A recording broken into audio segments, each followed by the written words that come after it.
Jail जाती थी तो मुझे दीदी दीदी करके बहुत खुश होते थे कि आज तो शुक्रवार है, दीदी आएगी, दीदी आ गई। सिस्टर मैरियोला सिक्वेरा, जिन्होंने जेल में कैदियों के लिए करीब 20 साल काम किया। सिस्टर एक स्त्री शक्ति का प्रतीक रही हैं। उनकी बचपन से ही खुश रहने की आदत दूसरों को भी खुशी देती है। मेरा जन्म बॉम्बे में हुआ था और वहाँ मैं 8 साल रही फैमिली के साथ। बाकी की पढ़ाई मेरी वहाँ गोवा में हुई।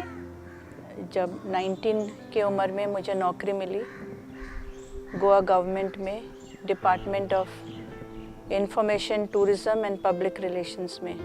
खुशी का माहौल था हमारे घर में और बहुत प्रेयर का माहौल था।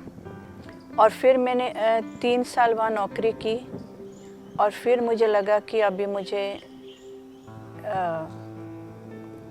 सिस्टर बनना है।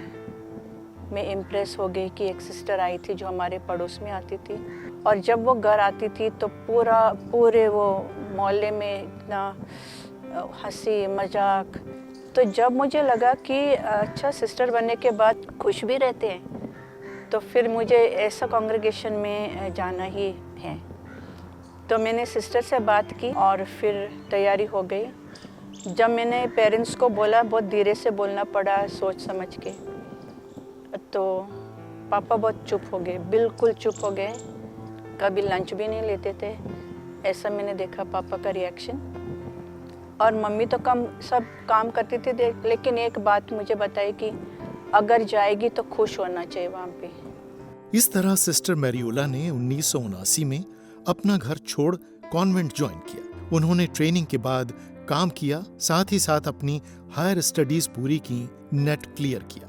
फिर क्लियर करते ही मुझे बोला कि अभी आपको कॉलेज में ही पढ़ाना है। प्रिजन मिनिस्ट्री की शुरुआत ऐसी हुई, 2 चीज़ थे, 2 बातें से मैं इम्प्रेस हो गई। एक ये फादर R.H. लेसर, बूढ़े फादर आते थे, हमें क्लासेस लेते थे। वो मुझे एक दिन कहने लगे, हमारी बाइबल में लिखा है ना कि कैदियों का भी ध्यान देना है, उनका भी सहायता करना है, उनको भी मिलने जाना है। वो एक बात थी। और दूसरी बात थी कि कॉलेज में जब मैं मेडिटेशन में बैठती थी, बाइबल पढ़ती थी, तो बार बार एक वाक्य मेरे मन में आता था, नंबर आता था 13:3।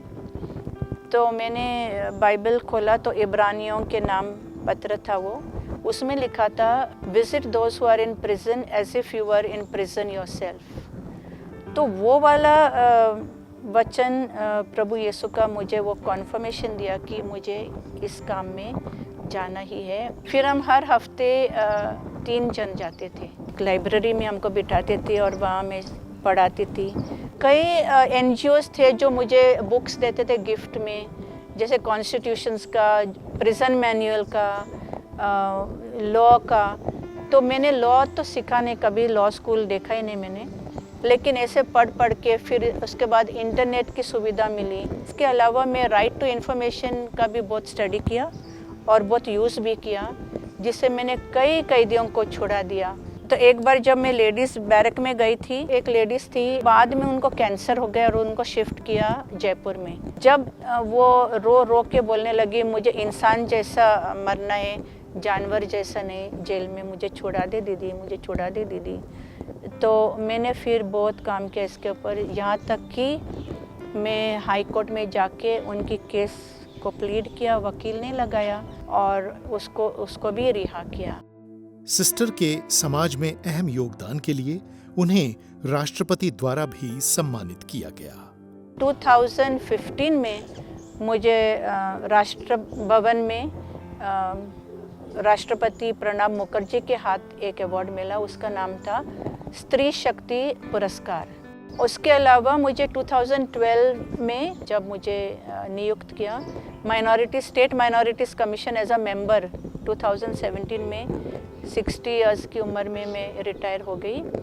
मेरा मानना है कि अगर मुझे समाज बोले कि आप सफल रहे ये काम में, सफलता इस तरह की थी कि जो बैरियर्स होते हैं ना, जो फ्रीडम को रोकते हैं इंसान के, वो बैरियर्स में तोड़ सकी सिर्फ गॉड्स लव के सहायता से। गॉड्स लव का ये होता है कि बाइबल पढ़ने से बहुत शक्ति मिलती है।